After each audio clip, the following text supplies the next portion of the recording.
ഈ പാഠത്തിലെ ആക്ടിവിറ്റീസ് നോക്കാം. കഹാനി കെ ആധാർ പർ താലിക മേം സഹി യാ ഗലത്ത് ലിഖേ. കഥയെ അടിസ്ഥാനപ്പെടുത്തിയിട്ട് താഴെ തന്നിരിക്കുന്ന ബോക്സിലുള്ള സെൻറ്റൻസ് സഹിയാണോ, അതായത് ശരിയാണോ, ഗലത്ത് തെറ്റാണോ എന്നാണ് എഴുതേണ്ടത്. ഒന്നാമത്തെ സെൻറ്റൻസ് നോക്കാം. ബർത്ത്ഡേ കാർഡ് ബഹുത് സുന്ദർദ. ബർത്ത്ഡേ കാർഡ് വളരെ മനോഹരമായിരുന്നു. അത് സഹിയാണോ ഗലത്താണോ എന്നാണ് ചോദിച്ചിരിക്കുന്നത്. നമുക്കറിയാം അത് സഹിയാണ്. രണ്ടാമത്തെ സെൻറ്റൻസ് നാനാനെ നിമ്മി കോ ഡാണ്ട. മുത്തശ്ശൻ നിമ്മിയെ ശകാരിച്ചു. അത് ശരിയാണോ തെറ്റാണോ? അങ്ങനെ ഒരു കാര്യം കഥയിൽ ഉണ്ടായിട്ടില്ല, അപ്പോൾ അത് ഗലത്ത് ആണ്. മൂന്നാമത്തെ സെൻറ്റൻസ് ബർത്ത്ഡേ കാർഡ് പർ ഷേർ ലിഖാത. ബർത്ത്ഡേ കാർഡിൽ ഷേർ എഴുതിയിരുന്നു. അത് സഹിയാണ്. നിമ്മിനെ നാനാക്കോ കാർഡ് ദിക്കായ. നിമ്മി മുത്തശ്ശനെ കാർഡ് കാണിച്ചു കൊടുത്തു. അതും സഹിയാണ്. വിനോദ് അങ്കിളിനെ നിമ്മി കോ ഖിലൗനെ ദിയെ. വിനോദ് അങ്കിള് നിമ്മിക്ക് കളിപ്പാട്ടമാണ് നൽകിയത്. ഇത് ഗലത്താണ്. വിനോദ് അങ്കിള് നിമ്മിക്ക് ബദായി കാർഡാണ് നൽകിയത്. അവസാനത്തെ മഹാത്മാവും കി യാദ് ഹമേഷ രഖി ജാത്തി ഹെ. ആ സെൻറ്റൻസ് ശരിയാണ്. മഹാത്മാക്കളിനെ നമ്മളെപ്പോഴും ഓർത്തിരിക്കും എന്നാണ് പറയുന്നത്. അടുത്ത ആക്ടിവിറ്റി നോക്കാം. സഹി മിലാൻ കർക്കെ വാക്യ ബനായെ. ശരിയായത് യോജിപ്പിച്ച് സെൻറ്റൻസ് ഉണ്ടാക്കാനാണ് പറയുന്നത്. മിർസ ഗാലിബ്, അതിന് മാച്ച് ആയിട്ടുള്ള സെൻറ്റൻസ് അപ്പുറത്ത് ഏതാണെന്ന് വരുന്നത് എന്ന് നോക്കാം. കോൺ ജീത്താ ഹെ ആണോ? ദോ ദോ ലൈൻസ് ഹോത്തി ഹെ ഉർദു കെ ഷായർ ദെ.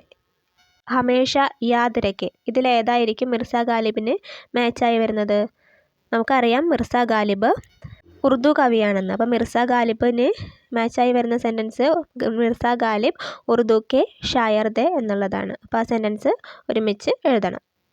അടുത്തത് ദുനിയ ഹമേ ഹമേഷ യാദ് രഖെ. മൂന്നാമത്തെ ഷേർ മേം ദോ ദോ ലൈൻസ് ഹോത്തി ഹെ. ഹസാരോം സാൽ കോൺ ജീത്താ ഹെ. അടുത്ത ആക്ടിവിറ്റി നോക്കാം. ബദായി കാർഡ് की विशेषताओं पर निम्मी और सहेली रीना के बीच बातें होती है, वो बातचीत तैयार करें. ബദായി കാർഡിൻ്റെ പ്രത്യേകതകളെ പറ്റി നിമ്മിയുടെ സുഹൃത്ത് റീനയും തമ്മിലുള്ള കോൺവെർസേഷനാണ് നമ്മളോട് എഴുതാൻ പറഞ്ഞിരിക്കുന്നത്. നിമ്മി और रीना के बीच की बातचीत. റീന അരെ നിമ്മി കൽ ബർത്ത്ഡേ ദാന ജന്മദിൻ മുബാറക് ഹോ.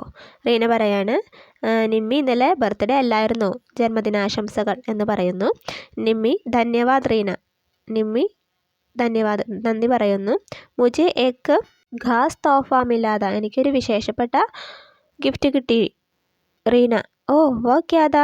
അതെന്താണെന്ന് ചോദിക്കുന്നു. നിമ്മി വിനോദ് അങ്കിളിനെ മുझे एक ബർത്ത്ഡേ കാർഡ് ദിയാദ. വിനോദ് അങ്കിൾ എനിക്ക് ഒരു ബർത്ത്ഡേ കാർഡ് തന്നിരുന്നു. ഉസ്മേ മിർസ ഗാലിബ് കാ ഷേർ ദ. അതിൽ മിർസ ഗാലിബിൻ്റെ ഷേർ ഉണ്ടായിരുന്നു.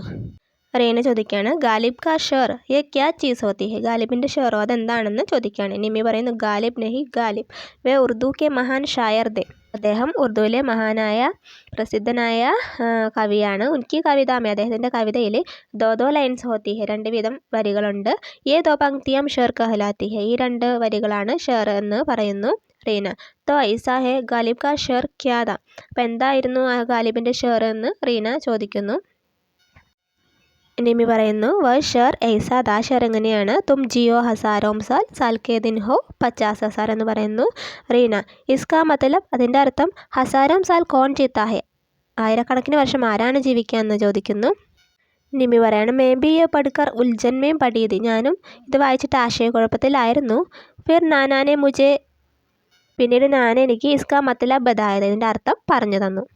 റീന അരെ ഇസ്കാ മതലബ് ക്യാ ഹേ ജറാ ബതാവോ ന. ഇതിൻ്റെ അർത്ഥം എന്താണെന്ന് പറഞ്ഞു തരൂ എന്ന് പറയുന്നു. നിമ്മി ബതാത്തി ഹും. ഇസ്കാ മതലബ് യേ ഹേ കി ഹം ഐസാ കാം കരേ കി ദുനിയ ഹംകോ ഹമേഷ യാദ് മേ രഖേ. നമ്മളെ എല്ലാ കാലത്തും ലോകം ഓർത്ത് വയ്ക്കാൻ മാത്രമുള്ള കാര്യങ്ങൾ, നല്ല കാര്യങ്ങൾ ചെയ്യണമെന്നാണ് അതിൻ്റെ അർത്ഥമെന്ന് പറയുന്നു.